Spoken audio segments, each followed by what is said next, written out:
Hai semuanya, di video ini kita akan belajar cara menggunakan software SWMM atau software Storm Water Management Model. Jadi software ini adalah sebuah alat simulasi yang sangat berguna dalam perencanaan dan analisis sistem drainase perkotaan. Jadi untuk tampilan logonya seperti ini. Logo ini dikembangkan oleh EPA Amerika Serikat dan digunakan untuk memodelkan aliran air hujan, limpasan permukaan, hingga aliran dalam saluran atau pipa. Dan software ini juga bersifat gratis dan open source. Mungkin kita langsung saja ke tutorial singkat untuk penggunaan pemula. Jadi kita membuka aplikasi atau software SWMM tersebut. Mungkin kita bisa mendownloadnya langsung di official link dari SWMM tersebut. Karena di sini saya sudah punya, langsung saja kita buka aplikasinya. Untuk tampilan awal aplikasi tersebut seperti ini. Mungkin kita dapat menyeting terlebih dahulu. Pada pojok kiri atas terdapat tulisan project. Pada project tersebut kita dapat memilih bagian defaults. Kemudian pada project defaults ini kita dapat menamai setiap format dalam project defaults ini. Pada ID labels ini kita dapat melabelkan bagian-bagian dari label tersebut. Nanti akan saya jelaskan apa saja fungsi dari label-label tersebut dan penamaan-penamaannya. Mungkin pada rain gauge ini kita dapat mengisi gauge. Kemudian pada subcasement kita dapat mengisi S. Kemudian pada junction kita dapat mengisi J. Pada outfalls kita dapat mengisi out. Pada conduits kita dapat mengisi C. Jadi untuk yang kosong-kosong ini untuk sementara tidak kita gunakan karena kita masih menggunakan tutorial awal atau tutorial permulaan. Langsung saja kita klik OK.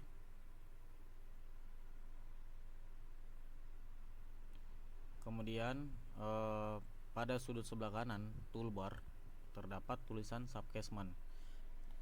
Jadi subcasement ini adalah area tangkapan air hujan atau tentukan untuk menentukan luas area, presentasi permukaan kedap air, kemiringan dan parameter lainnya. Jadi pada intinya subcasement ini adalah suatu area atau suatu wilayah yang menjadi daerah tempat dapat dialiri suatu saluran seperti itu. Mungkin kita langsung saja menggunakannya. Jadi pada subcasement ini, pada menu sebelah kanan ini kita dapat mengklik. Kemudian kita dapat menggambar wilayah atau area. Di sini saya buat saja persegi 4 untuk menentukan suatu wilayah sebagai contoh. Seperti ini.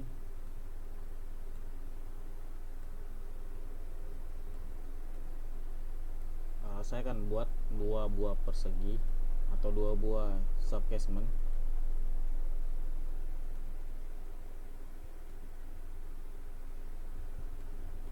Seperti ini.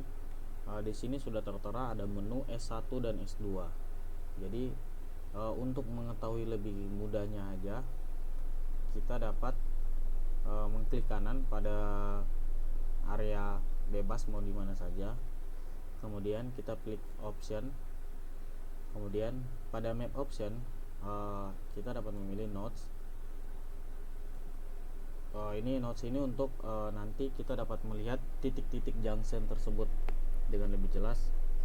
Kemudian pada links ini untuk garis-garis jalur-jalur dari saluran tersebut. Kita tebalin saja ke 3 atau 4 sesuai selera aja. Kemudian pada annotation ini adalah penamaan pada layar tersebut. Jadi kita klik saja yang akan kita perlukan, yaitu ada subcast ID, node ID dan link ID. Lalu jika sudah kita klik OK. maka di sini sudah muncul keterangan dari subcasement tersebut. Kemudian kita dapat membuat jaringan saluran drainase. Nah, untuk membuat saluran drainase ini kita memerlukan titik-titik atau junction yang menjadi titik pertemuan air. Jadi pada toolbar sebelah kanan kita dapat melihat ada tulisannya add a junction node. Jadi ini untuk menambahkan titik-titik pertemuan air seperti itu. Jadi kita klik saja, kemudian kita tentukan titik-titiknya. Sebagai contoh saya buat seperti ini. Kemudian untuk menentukan alirannya mau kemana, kita dapat mengklik pada pojok sebelah kanan. Di sini terdapat add a conduit link. Jadi conduit ini sebagai saluran. Jadi untuk menghubungkan satu titik junction ke junction yang lain. Kita klik saja, kemudian pada titik junction kita dapat mengklik seperti ini sampai ke sini. Nah, di sini sudah tertera C1 atau conduit 1. Kemudian untuk menambahkan outfall atau titik akhir aliran, kita dapat bergeser ke sebelah kiri ini dan ada menu outfall. Kita klik tambahkan, lalu kita klik di sini. Kemudian untuk menyambungkan junction ke outfall ini kita dapat menggunakan conduit lagi seperti ini, dari sini ke sini.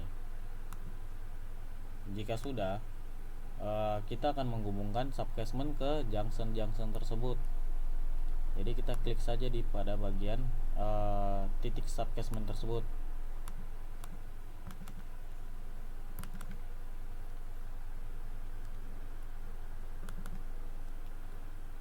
Jika sudah muncul menu seperti ini, kita klik pada bagian outlet. Outlet ini adalah area keluarnya air tersebut dari suatu wilayah. Nah, di sini karena outletnya ini mau ke arah junction sesuai dengan titik-titiknya, di sini kita memilih junction 2. Nah, jadi kita tulis saja sesuai dengan tagline-nya tadi, ID labelnya itu J2 seperti ini. Jika sudah, kita klik X saja, silang. Nah, di sini sudah terhubung dari satu subcasement ke junctionnya tersebut. Nah, kemudian ini juga sama seperti tadi. Kita dapat memilih outlet, kemudian masukkan ID labelnya. Jika sudah, kita akan menambahkan rain gauge. Rain gauge ini adalah titik curah hujan. Jadi kita dapat bergeser ke sebelah kanan, kemudian kita klik dan kita tentukan saja, contohnya di sini. Jika sudah, kita akan menyeting pengaturan simulasi, yang mana simulasi air hujan ini kita membutuhkan estimasi waktu dari curah hujan tersebut. Jika teman-teman punya data curah hujan, dapat memasukkannya di bagian time series. Pada time series ini di pojok kiri tertulis time series, kita dapat klik plus atau tambahkan. Kemudian kita namai saja curah hujan pada tanggal yang kita tentukan. Contohnya mau tanggal berapa?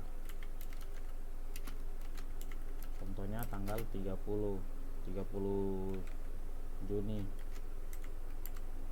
Setelah itu untuk waktunya pada 2025 sesuai 2025 tanggal 6 dan tanggal 30 dan bulan 6. Jadi kita tentukan di sini ada month, day dan year. Month ini bulan, hari dan tahun. Jadi seperti ini kita masukkan.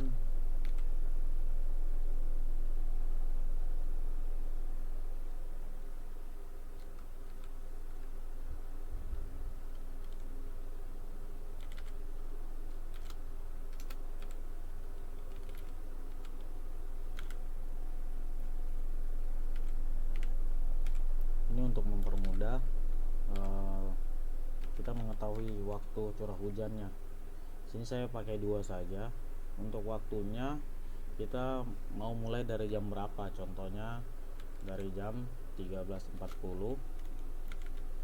sampai 13.45. Untuk selisih waktunya adalah 5 menit.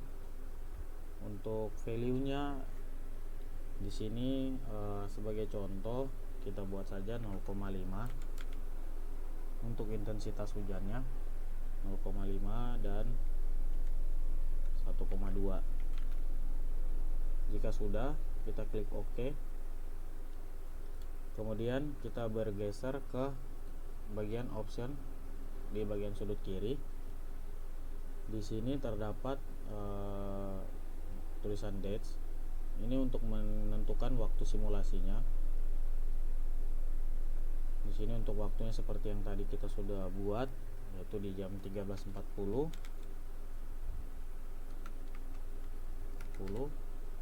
sampai di sini juga 13.40 untuk waktu mulainya.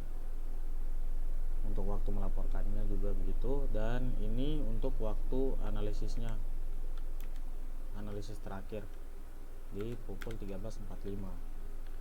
Kemudian kita klik OK.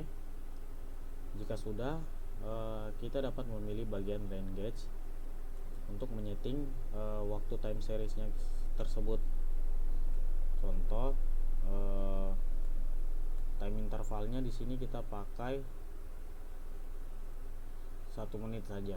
Kemudian pada serial name-nya kita pakai yang tadi sudah kita buat di time series, yaitu curah hujan 30 Juni. Jika sudah, kita klik silang.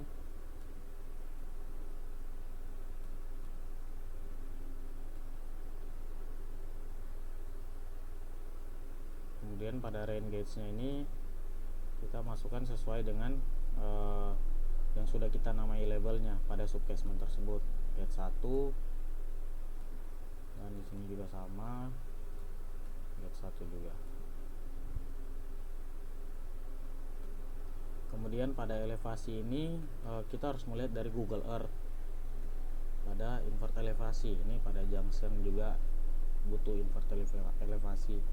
Sini karena sebagai contoh saja, jadi kita buat saja 120. Kemudian pada junction yang berikutnya juga sama, kita buat saja di 115. Semakin turun ke bawah itu semakin turun juga elevasinya, seperti itu. Jika sudah, kita dapat melakukan simulasi. Untuk simulasinya kita buka pada menu project. Kemudian ada di situ tertera run simulation. Nah, di sini kita dapat mengklik. Lalu jika error seperti ini, kita dapat melihat juga apa yang terjadi. Contohnya pada di sini recording interval greater than time series interval for rain gauge. Di sini ada permasalahan pada rain gauge. Kita dapat menyeting terlebih dahulu.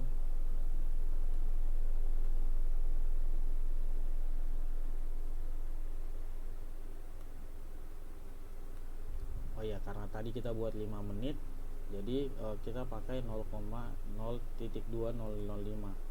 karena hanya 5 menit kita penggunaannya. Dan kita run ulang. Jika sudah, maka akan muncul tampilan seperti ini. Run was successful dengan surface runoff serta flow routingnya seperti ini. Kemudian untuk mengecek grafik atau peta aliran dari hasil laporan tersebut, kita dapat mengklik pada pojok kiri, kemudian ke grafik, ke profile. Nah, di sini kita klik start node. Start node-nya ini kita masukkan dari junction 1 ke outval di sini. Lalu kita find path dan kita klik OK. Nah, di sini sudah muncul untuk grafiknya, kurang lebihnya seperti ini, grafik curah hujannya. Mungkin dengan SWMM ini juga kita bisa menganalisis dan memvisualisasikan sistem drainase dengan lebih akurat dan efisien. Jadi saya harap tutorial ini bermanfaat dan membantu teman-teman dalam memahami dasar-dasar simulasi hidrologi menggunakan SWMM. Mungkin sekian dari saya.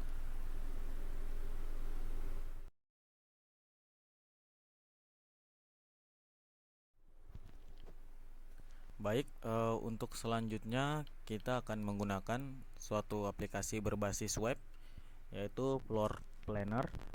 Jadi aplikasi Floor Planner ini adalah aplikasi yang berbasis web yang digunakan untuk membuat DNA rumah atau bangunan secara 2 dimensi dan 3 dimensi. Jadi aplikasi ini tuh sangat cocok untuk pemula atau siapapun yang ingin merancang ruangan secara mudah dan cepat.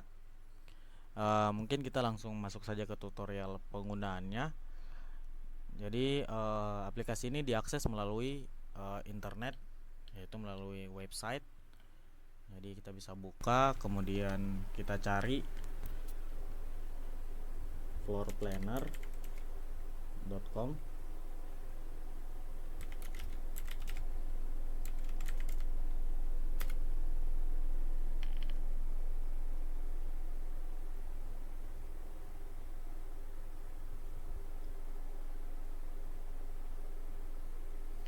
Jadi ini untuk tampilan awal dari aplikasi Floor Planner.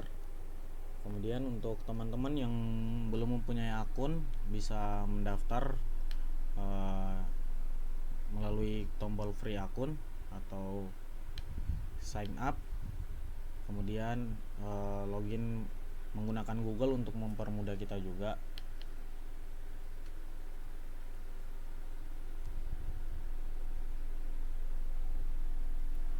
Kemudian jika sudah masuk, kita bisa langsung ke project,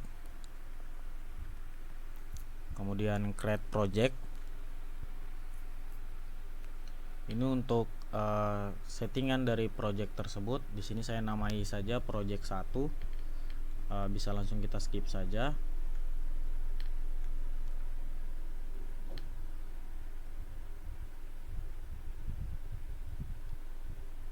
Ini pilih empty plan. Nah, kemudian ini untuk tampilan desainnya seperti ini.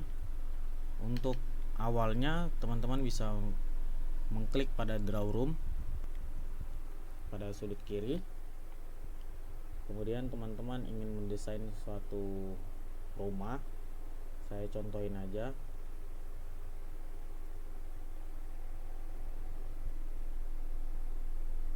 Nah, di sini juga sudah tertera panjang dan lebar dari ruangan atau rumah tersebut. Kemudian bisa juga teman-teman membagi beberapa bagian dari ruangan tersebut, bisa menggunakan draw wall di sini sebelah pojok kiri. Kemudian teman-teman bisa mendrag membagi dua, mungkin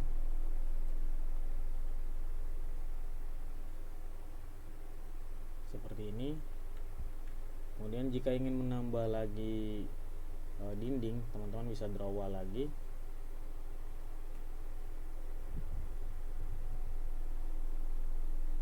Nah, kemudian di sini kan sudah tertera 4 dinding. Jika ingin menambahkan pintu, teman-teman bisa pakai flash door. Di sini juga banyak pilihan flash door atau pintu, mulai dari standar, classic door, front door, balcony door, dan masih banyak lagi. Bisa teman-teman pilih sesuka teman-teman, kemudian diklik. Ini juga bisa kita mengukur dimensinya mau berapa. Di sini saya pakai yang standar saja, 94 x 210 cm. Lalu ditahan, kemudian ditarik ke sini dan bisa teman-teman masukkan. Contohnya seperti ini. Kemudian jika ingin menambahkan lagi bisa seperti ini.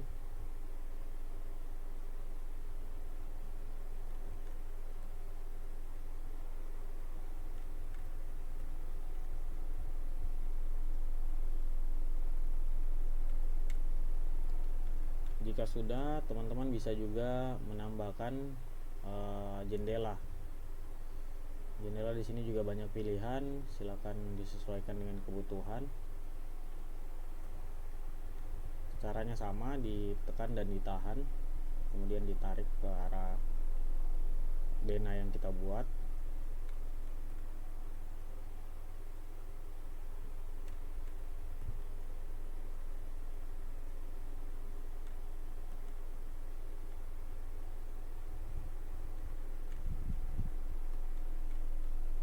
Seperti ini.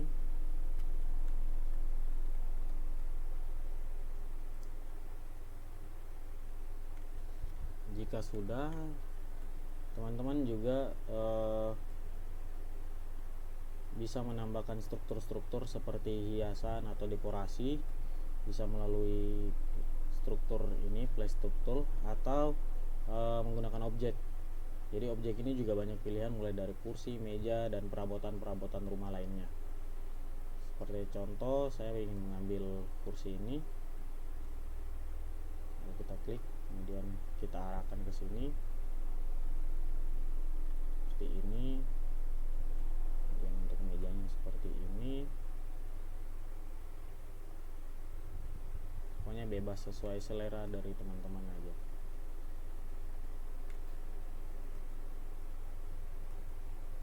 Ini juga bisa diputar.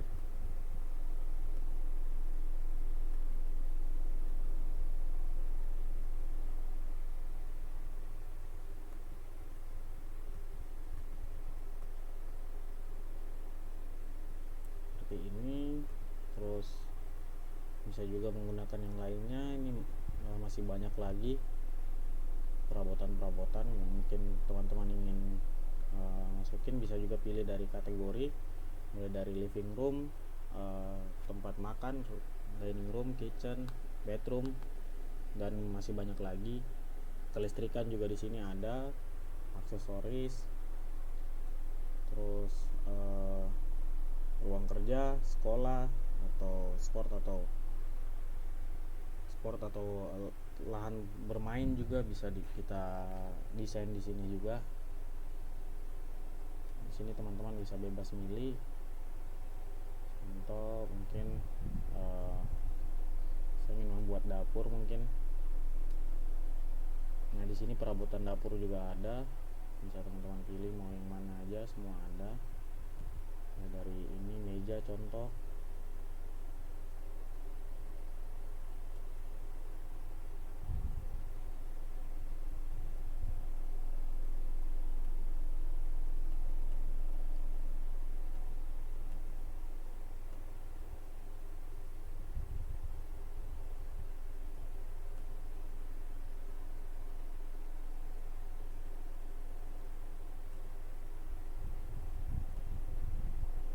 Untuk tampak dari atasnya juga bisa kita ubah jadi 2 dimensi agar lebih mudah untuk main setting tempat tersebut. Jika teman-teman ingin melihatnya dari sisi 3D, bisa menggunakan 3D di bagian sudut kanan, 3D. Nah, ini tampilannya bakal seperti ini teman-teman. Teman-teman bisa melihat dari tampilan tersebut. Dari sudut kiri kanan bisa dilihat semua, jendela, pintu, dan semuanya bisa kita lihat dari sudut yang berbeda.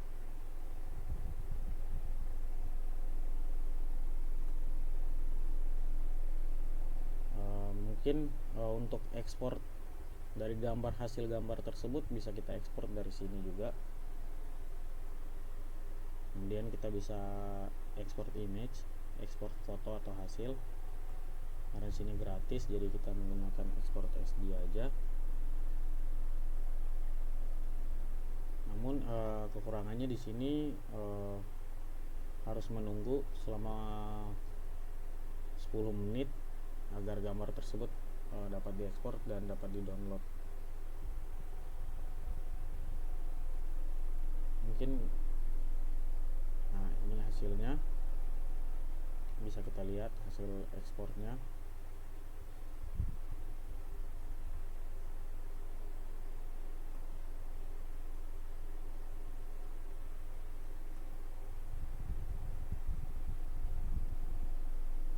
lebih hasil ekspornya nanti bakal seperti ini sesuai dengan pengukuran yang ada juga. Mungkin seperti itu untuk penggunaan aplikasi dari Full Floor Planner. Terima kasih.